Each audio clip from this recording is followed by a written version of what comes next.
Hello everyone and welcome to my presentation. Today I'm excited to introduce Nimetic, a modern streamlined approach for building single-page applications with almost zero JavaScript. Before we start, a few words about me. So my name is Lothar Joeckel, born in Germany, 67 years old, retired.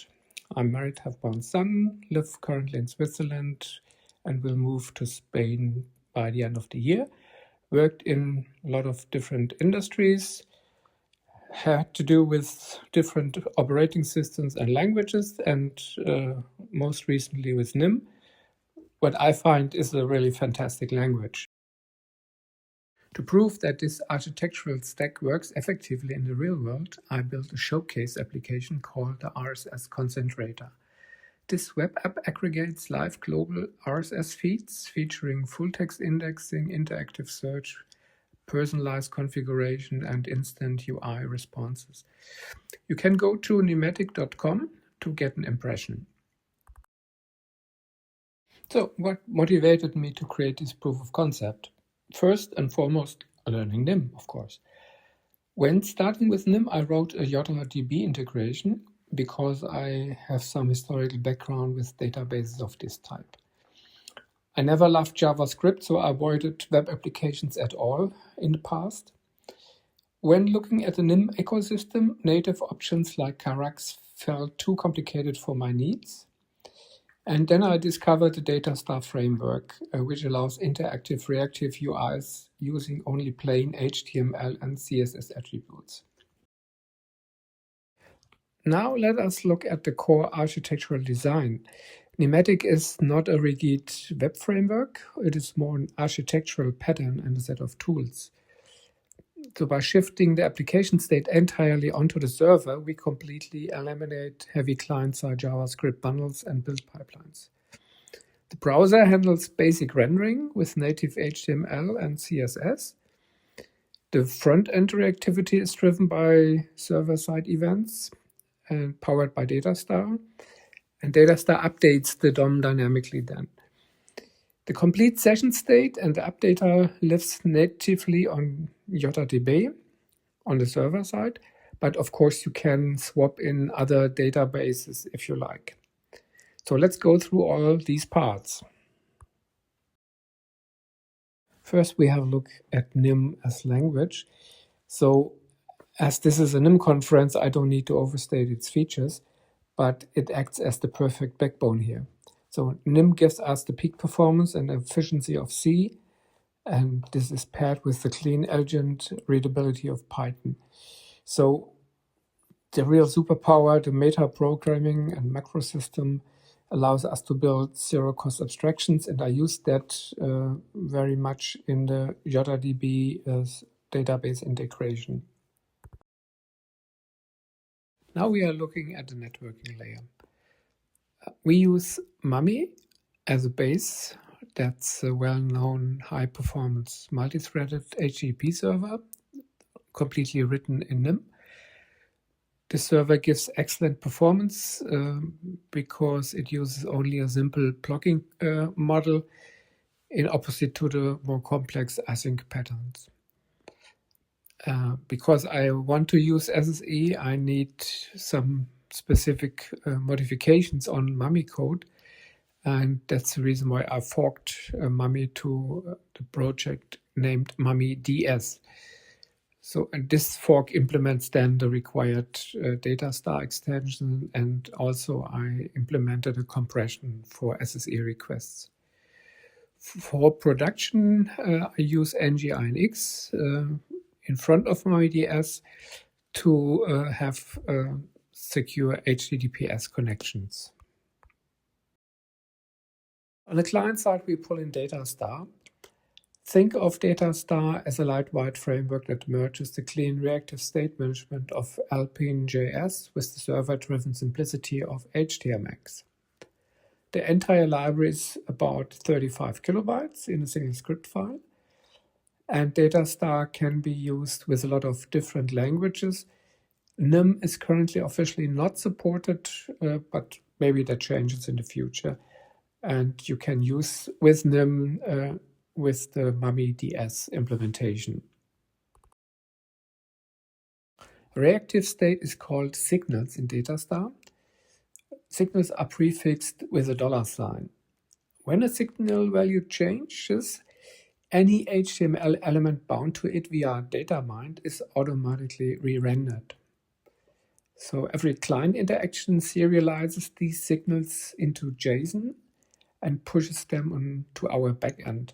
So the server can then respond with real-time UI modifications using server-sent events streams to the client back. Now let's have a look at the patch signals example. In this example, we will have a button and an input field. Whenever I click on the button, I want to increment the counter and will change the text of the button and also set the text of the input field. To do that, I define in the body tag the signals, value and info, and bind these signals to the button and the input with data text and data bind. With data on, I implement the event handler. So whenever I click on the button, it will make a GET request to the increment method. So that's everything for the client.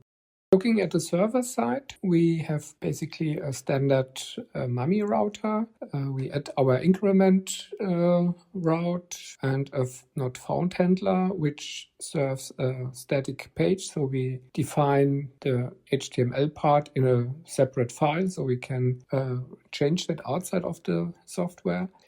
The handle increment method is the method that will be called when the client clicks on the button.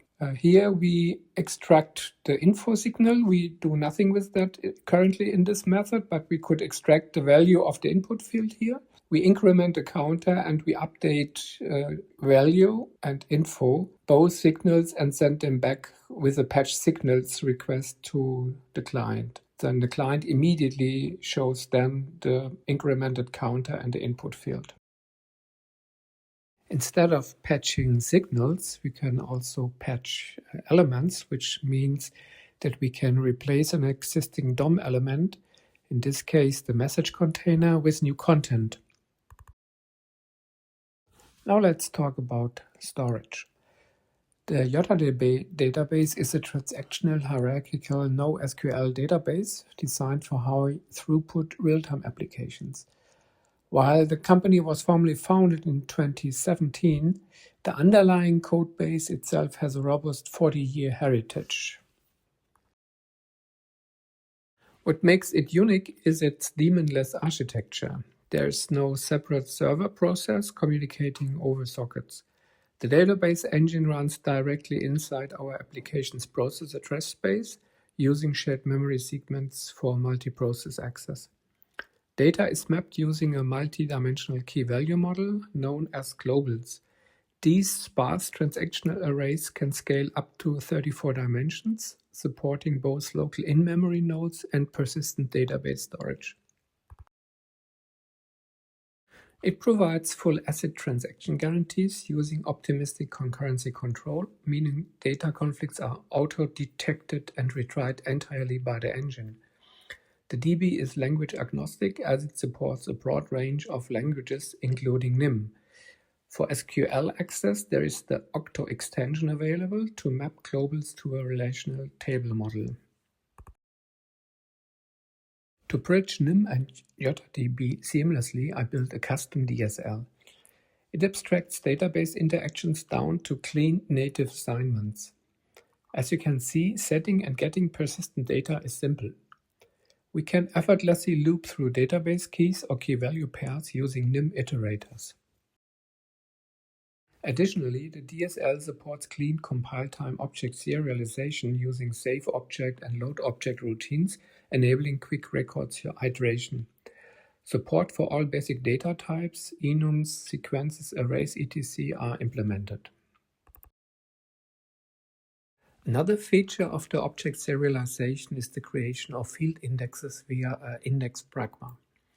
Under the hood of our application, we use the RSS Atom library to extract RSS feeds, and custom index pragmas map structured data parameters natively back into the DB automatically. Let's quickly review the server layout, and then we go through some typical application scenarios to show some aspects of Datastar. Our RSS service application utilizes a modular approach where distinct parts like login, search, and feed configuration are isolated into clean web module objects.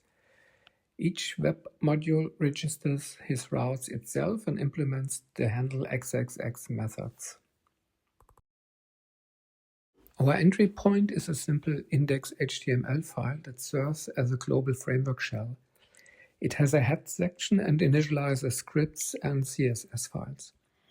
It defines the application structure by building the menu and adding placeholders by given IDs. The placeholders for info, wall clock, and the main dynamic rendering container will be set by patch elements. When first opened, it loads the login HTML page initiated by the data-init command.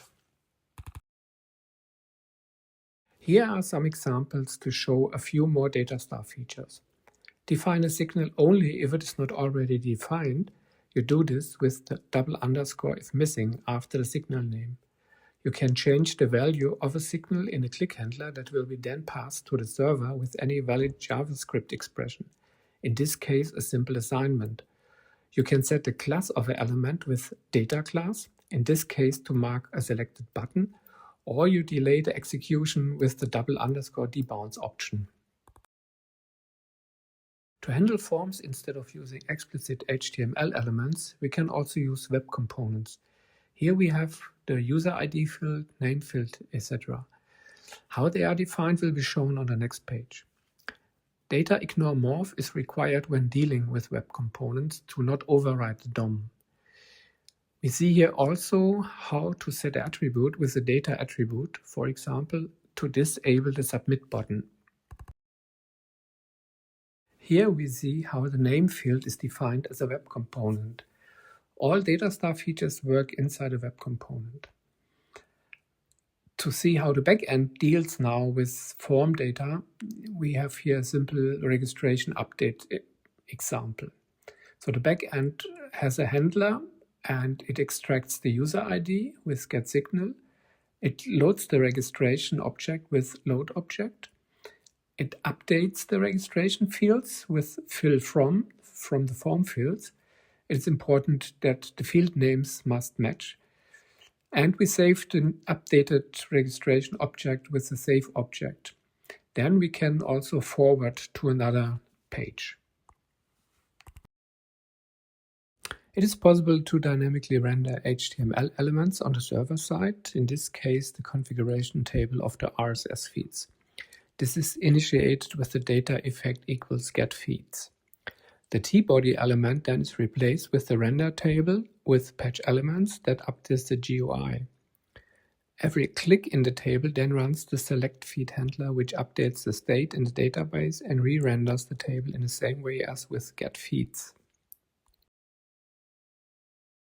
In this example, like rendering database diagnostics tables, the server simply opens an SSE connection, loops through the global keys, builds the rows, and incrementally appends elements to the DOM in real time.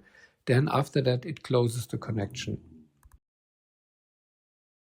For security, authentication tokens are created when a user logs in. The tokens are set as a HTTP-only cookie. They are then validated for every SSE-related request on the MAMI DS router.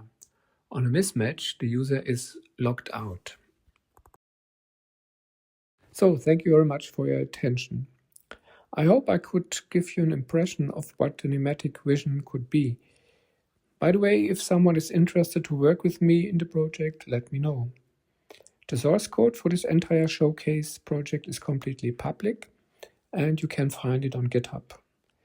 If you have any questions or comments, please let me know.